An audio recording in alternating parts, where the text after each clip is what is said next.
Hi అండి, welcome to great Indian spies. ఎలా ఉన్నారు అందరూ? బాగున్నారా? నేను కూడా చాలా బాగున్నాను. ఇవాళ రెసిపీ ఏంటంటే వంకాయ బజ్జీ అండి. వంకాయ బజ్జీ అంటే మిర్చి బజ్జీ అనుకుంటారేమో, చాలామంది అలానే అనుకున్నారు కాబట్టి చెప్తున్నాను. సో ఇది నెల్లూరు వాళ్ళు చాలా ఫ్రీక్వెంట్గా మంత్లీ అట్లీస్ట్ 3 times అయినా చేసుకుంటారు. సో ఇది మా అమ్మమ్మ రెసిపీస్లో one of the best recipe and నాకు చాలా ఫేవరెట్ రెసిపీ ఇది. సో అది ఎలానో చూసేద్దాము. ముందుగా ఇక్కడ నేను ఉప్పు నీళ్ళలో తీసుకుంటున్నాను. ఇక్కడ నేను సన్నగా కట్ చేసుకున్న వంకాయ ముక్కల్ని ఈ విధంగా ఉప్పు నీళ్ళల్లో వేసి 2 నుంచి 3 సార్లు వరకు క్లీన్ చేసుకుంటున్నానండి. సో ఉప్పు లేకుండా అయితే క్లీన్ చేయొద్దు, ఎందుకంటే అవి చేదుగా అయిపోతాయి. సో మనం ఇక్కడ కడాయిలోకి ముందుగా క్లీన్ చేసుకున్న ఏవైతే వంకాయ ముక్కలు ఉన్నాయో అవి యాడ్ చేసుకుంటున్నాము. ఇక్కడ నేను పెద్ద సైజ్ టమాటోని తీసుకుంటున్నాను.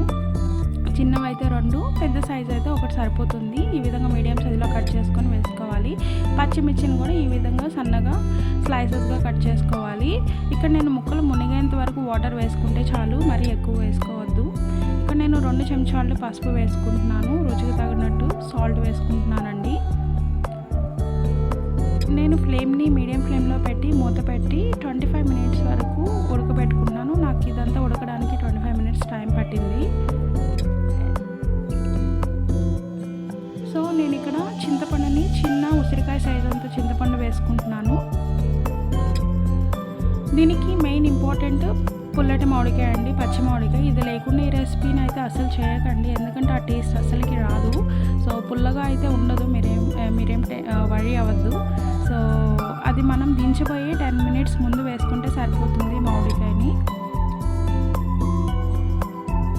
సో వాటర్ అంతా ఇనిగిపోవాలి, ముక్కలు కూడా మెత్తగా ఉడికి తీరిపోవాలండి, అప్పుడే బాగుంటుంది. ఇక్కడ నేను పోప్కి రెడీ చేసుకుంటున్నాను. ఇక్కడ సన్నగా స్లైసెస్గా కట్ చేసుకున్న ఆనియన్స్ని వేసుకుంటున్నాను.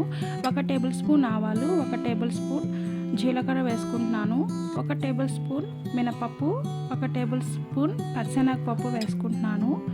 ఇక్కడ 2 నుంచి 3 వరకు ఎండుమిర్చి వేసుకుంటున్నాను అండ్ 2 రెమ్మల కరివేపాకు వేసుకుంటున్నానండి. ఇక్కడ గోల్డెన్ బ్రౌన్ కలర్ వచ్చేంత వరకు మనం ఇట్లా ఫ్రై చేసుకోవాలి ఆనియన్స్ని. సో చూసారు కదా, సిమ్లోనే పెట్టుకొని ఫ్రై చేసుకోండి.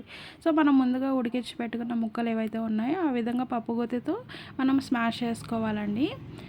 సో చూసారు కదా, ఇలా పప్పు రెడీ అయిపోయింది. సో మనం ఏదైతే స్మాష్ చేసి పెట్టుకున్న వంకాయ ఏదైతే ఉందో సో దాంతో దీన్ని యాడ్ చేసేసుకోవాలి. సో ఇక్కడ నేను సిమ్లో పెట్టుకొని 3 minutes వరకు ఇట్లా ఈ విధంగా కుక్ చేసుకుంటున్నాను. సో చూసారు కదా, మన రెసిపీ రెడీ అయిపోయింది. సో చక్కగా దాన్ని సర్వింగ్ బౌల్లోకి తీసుకొని దీన్ని మనం రైస్ అండ్ చపాతీతో సర్వ్ చేసుకుంటే రియల్లీ చాలా బాగుంటుందండి ఈ రెసిపీ. సో మీరు కూడా ట్రై చేసి ఎలా ఉందో కమెంట్ సెక్షన్లో కమెంట్ చేయండి. ఒకవేళ కొత్తగా ఎవరైనా చూస్తున్న వాళ్ళైతే ప్లీజ్ లైక్ చేసి, షేర్ చేసి, సబ్స్క్రైబ్ చేయండి. Thank you for watching.